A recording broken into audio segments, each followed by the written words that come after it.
आप सभी का स्वागत है आज की इस वीडियो में, जिसमें हम अपने पेशेंट्स की ट्रांसफॉर्मेशन जर्नीज दिखाएंगे। तो सबसे पहले देखते हैं हमारे पहले पेशेंट की सर्जरी से पहले की कंडीशन। अब आइए जानते हैं कि उनकी हेयर ट्रांसप्लांट जर्नी कैसी रही। फिर आधे से ज़्यादा मेन ये होता है कि दोस्त भी मजाक उड़ाते हैं, फिर वो भी गंजा गंजा बुलाना शुरू कर देते हैं। फिर वो उनका वो बन जाता है, नेशनल एंथम ही बन जाता है कि वही नहीं, फिर उसी नाम से आप वो बुलाएंगे, वो उसी नाम से।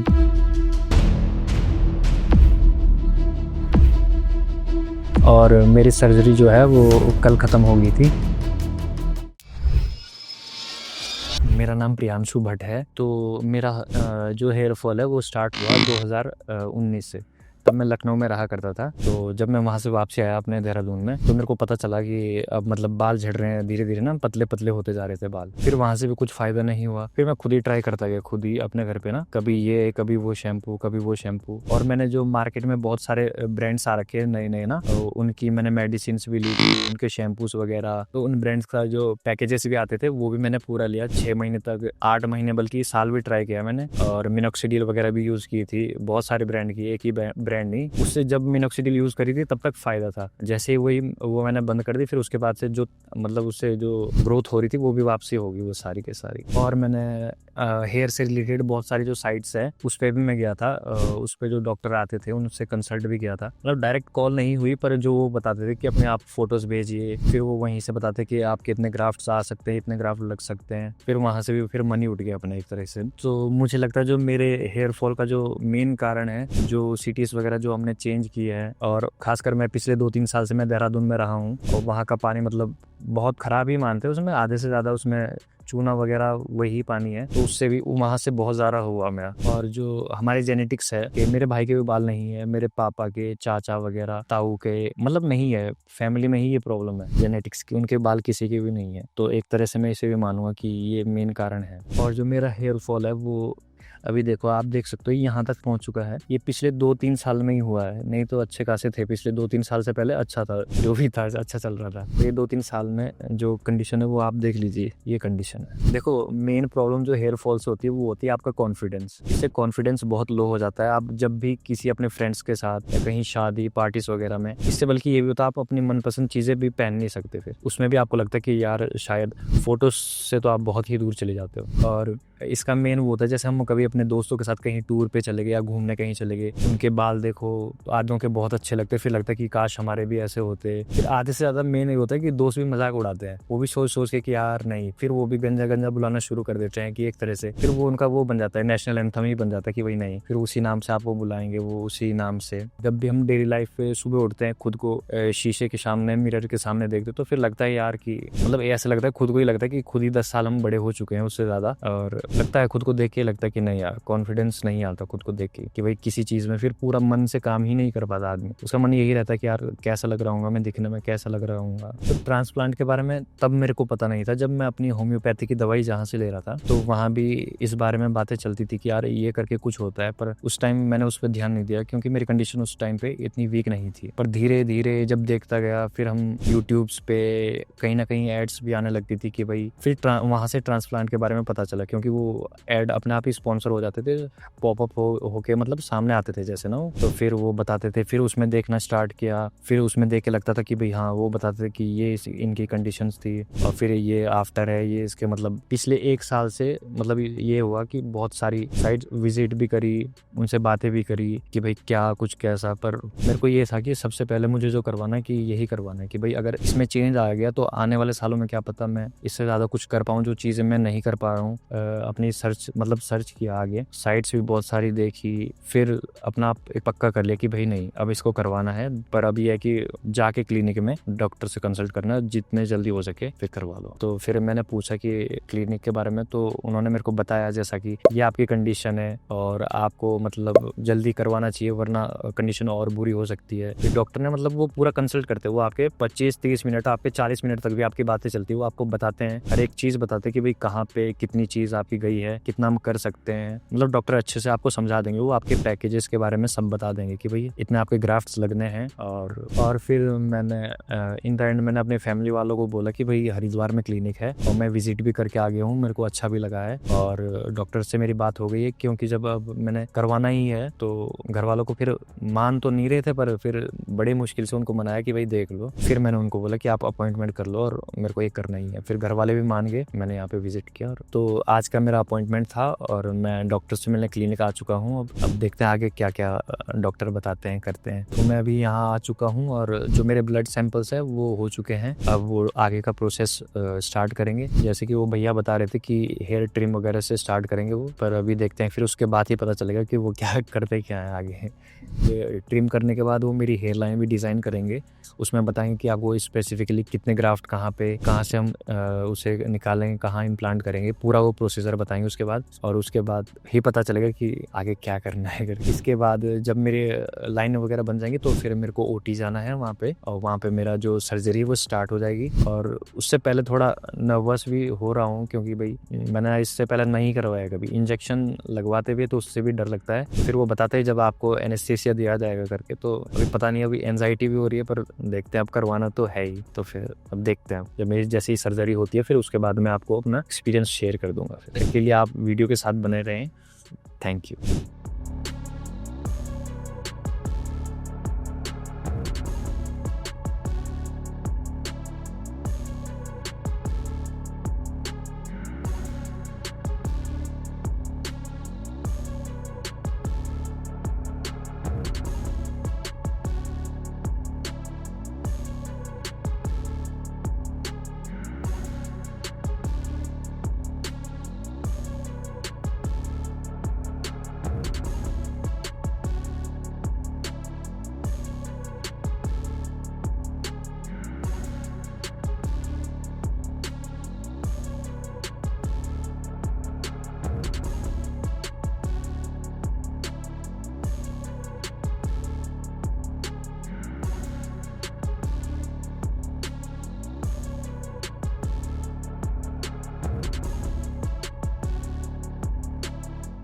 तो मेरा नाम प्रियांशु भट्ट है और मेरी सर्जरी जो है वो कल ख़त्म हो गई थी, और उसकी ड्यूरेशन जो रही वो रही तकरीबन 10 से 11 घंटे के आसपास। जैसे मैं सुबह यहाँ पे आया तो इन्होंने सबसे पहले मेरे को ऊपर ले जाया अपने ओटी हॉल में, जहाँ पे वो सर्जरी करवाते हैं वहाँ पे। फिर वहाँ पे 3 से 4 जो थे वो, मतलब एक डॉक्टर थे, 2-3 उनके साथ में जो हेल्पर थे उनके, और जो पूरी टीम है उनकी वो बहुत कोऑपरेटिव थी। बार बार आपसे पूछते हैं कि भाई आप नर्वस नहीं होना, आपके मतलब सब चेक, हर चीज़ वो चेक करेंगे, आपका बीपी चेक करेंगे, पल्स रेट वगैरह सब वो चेक करते हैं। फिर बार बार आपको समझाते भी हैं कि टीम आपको समझाती है कि सर नर्वस नहीं होना है, और फिर वो उसके बाद वो अपना स्टार्ट कर देते हैं वो हर चीज़ अपनी। तो स्टार्टिंग करते हैं वो एनेस्थीसिया से। वो सबसे पहले वो आपको लेटाएंगे नीचे, फिर वो एनेस्थीसिया देना आपको स्टार्ट करेंगे। और जो उसमें पेन होता है वो एनेस्थीसिया में ही होगा, जब तक आपका 2 से 3 मिनट तक वो एनेस्थीसिया देते रहेंगे आपके, जहाँ जहाँ पे पहले वो आपके डोनर में देंगे। जैसे आपके डोनर में वो भी पर्टिकुलर एक एरिया में देंगे, जितना उन्हें पहले निकालना हो ग्राफ्ट उसी एरिया में वो देते हैं। और फिर उसको सुन करके फिर उतना ही मतलब दर्द वही होता है जो आपके एनेस्थीसिया में। जैसे आपके 3-4 मिनट कंप्लीट हो गए, उसके बाद ना वहाँ पे कुछ पेन है ना कुछ, फिर वो अपना प्रोसीजर स्टार्ट करते हैं। कुछ नहीं पता चलता, बस आपको ये पता है कि आपको आवाज़ भी आएगी, क्या वो डॉक्टर आपको बता रहे कि आपको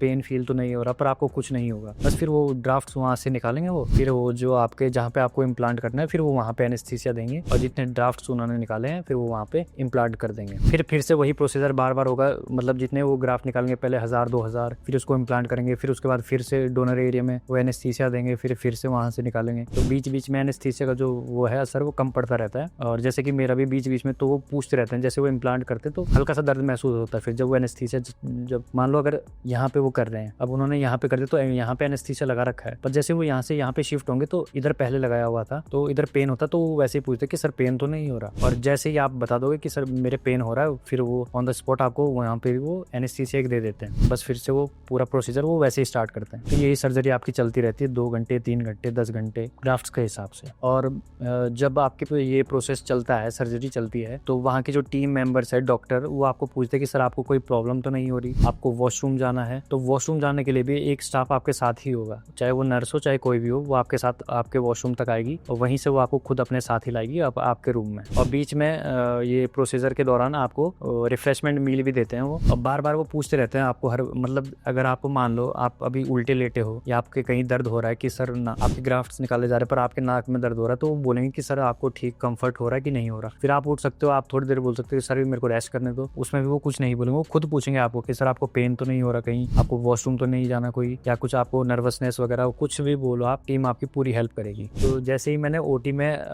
एंटर किया तो वहाँ पे खाली मेरे साथ एक नर्स थी। उन्होंने मेरे को बोला कि आपका रूम है, आप वहाँ पे बैठ जाइए। तो जैसे ही मैं अंदर गया वो नर्स किसी चीज़ से बाहर गई, तो डर तो मेरे को लगा, सामने मेरी फोटो लगी हुई थी। तो जैसे ही मैंने अपने आसपास देखा तो एकदम नर्वसनेस बहुत ज़्यादा हो गई थी, और उसके चक्कर में मेरा जो बीपी है वो भी मतलब थोड़ा हाई हो ही जाता है, वो एंजाइटी भी आती है। तो जैसे ही नर्स अंदर आई तो उन्होंने वो बीपी चेक करने के लिए लगाया, पल्स रेट के लिए लगाया वो। तो उन्होंने बताया कि आपका बीपी थोड़ा हाई हो रहा है, आप एकदम काम हो जाओ। काम मेरे को लग भी रहा था मैं काम हूँ, पर उन्होंने ये बताया कि मतलब आपको लगता है कि आप काम हो, पर एंजाइटी आपके अंदर अंदर होती है, वो ना आप बाहर बता सकते हो, तो वो इफेक्ट कर रही। मेरे को थोड़ी ठंड भी लग रही थी, तो क्योंकि वो कपड़े वो उतरवा देते हैं, वो अपना सूट पहनने के लिए देते हैं। तो फिर उन्होंने ब्लैंकेट लाया, फिर वो ब्लैंकेट दिया, फिर उससे थोड़ा मेरा जो बीपी वो थोड़ा डाउन हुआ, नर्वसनेस भी थोड़ी कम हुई। तो फिर उसके बाद से उन्होंने अपना प्रोसीजर स्टार्ट कर दिया। फिर और जब आपका वो ओटी चल रहा था तो वहाँ पे बिल्कुल ये नहीं है कि सब सुनसान है या मतलब जैसे महत्तम जैसा कुछ होगा। बिल्कुल आपको ऐसा लगेगा कि घर जैसा है, बस आप ये है कि आपको बस बिठा रखा है और वो आप पे प्रोसीजर स्टार्ट करे, आपकी सर्जरी करे, बाकी गाने वाने सब वहाँ पे सब चलता है वहाँ पे। और जैसे ही मेरी सर्जरी कंप्लीट हुई फिर आपको एक डॉक्टर के पास ले जाया जाता है, जो कि मेन डॉक्टर होते हैं। वो आपको बताते हैं कि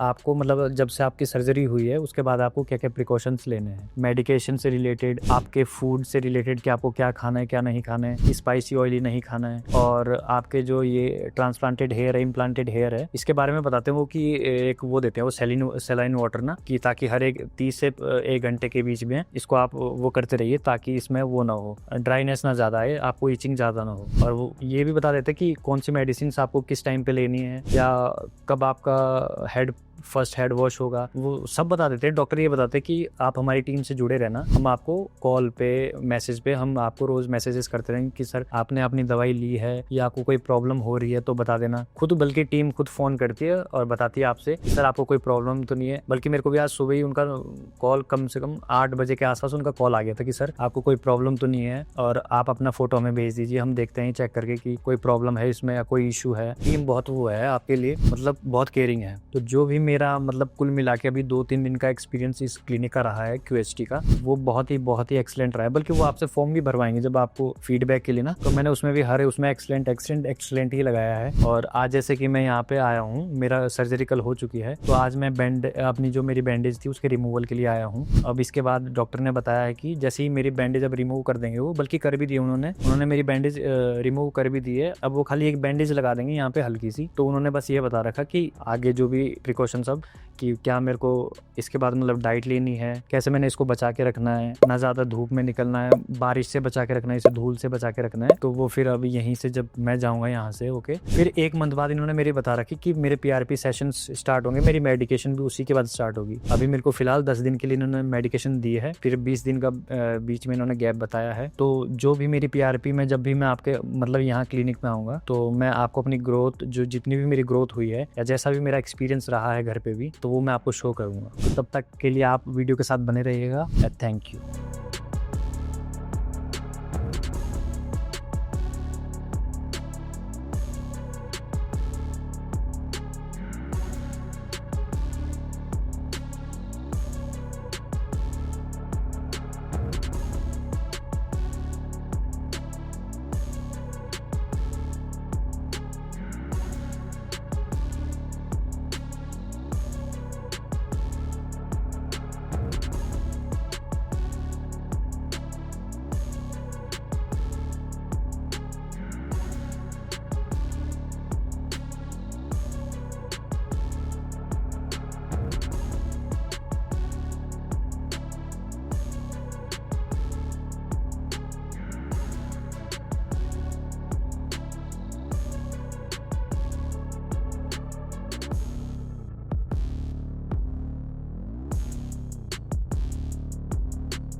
अब आगे बढ़ते हैं और मिलते हैं हमारे अगले पेशेंट से।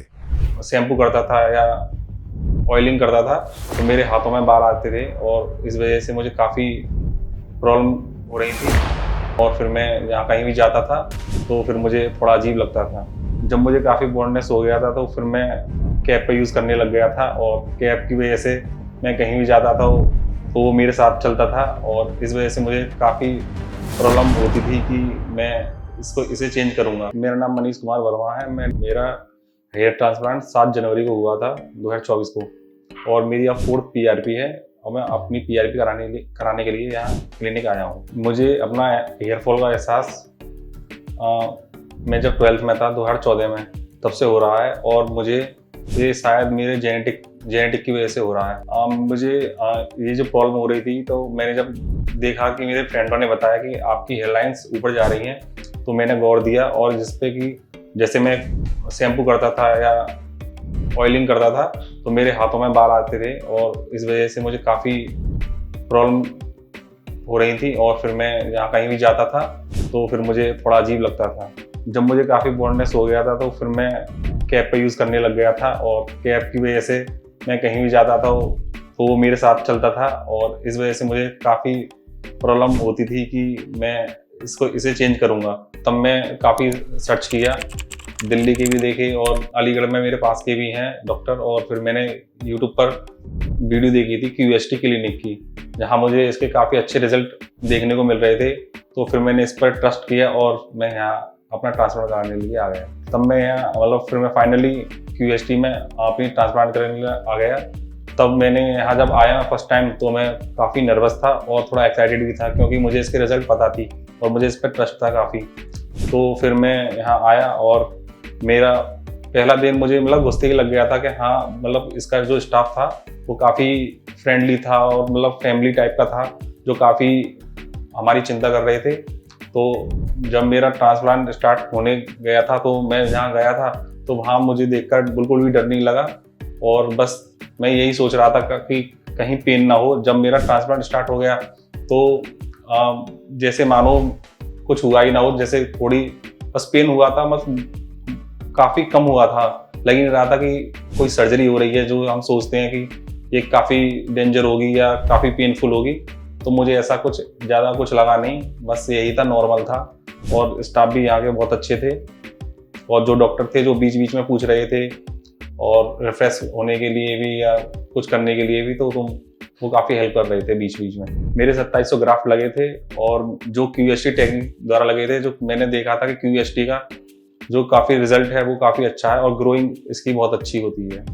जब मेरी सर्जरी हुई थी तो मुझे हल्का पेन था। जब मेरी सर्जरी ख़त्म हो गई उसके बाद मुझे थोड़ा हल्का पेन महसूस हुआ, इतना भी नहीं, बस मामूली सा।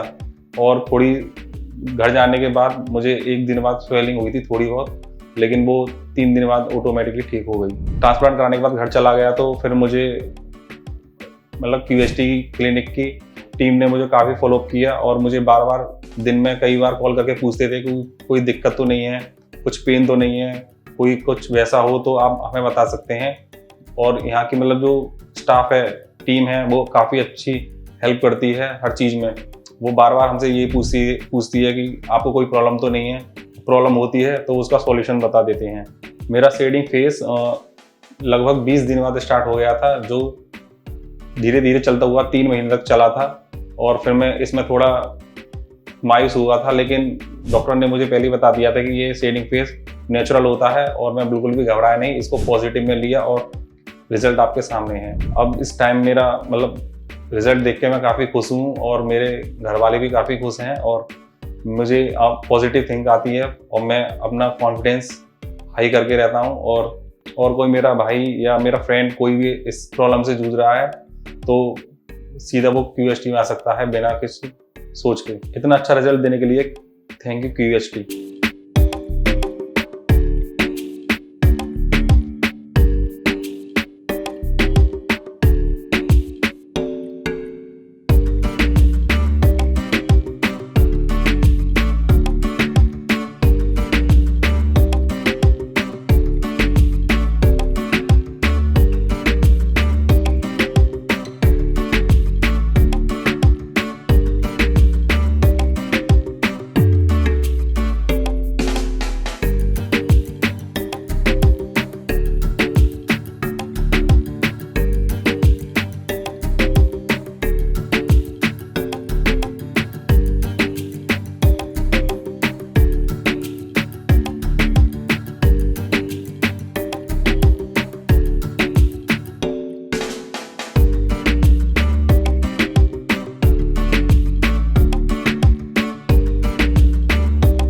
हेलो फ्रेंड्स, अगर आपने अभी तक हमारे चैनल को सब्सक्राइब नहीं किया है तो प्लीज इस वीडियो को लाइक कीजिए, शेयर कीजिए और हमारे चैनल को सब्सक्राइब कीजिए। और ध्यान रहे बेल आइकन दबाना ना भूलें, जिससे हमारे हर वीडियो का अपडेट आपको समय समय पर मिलता रहेगा।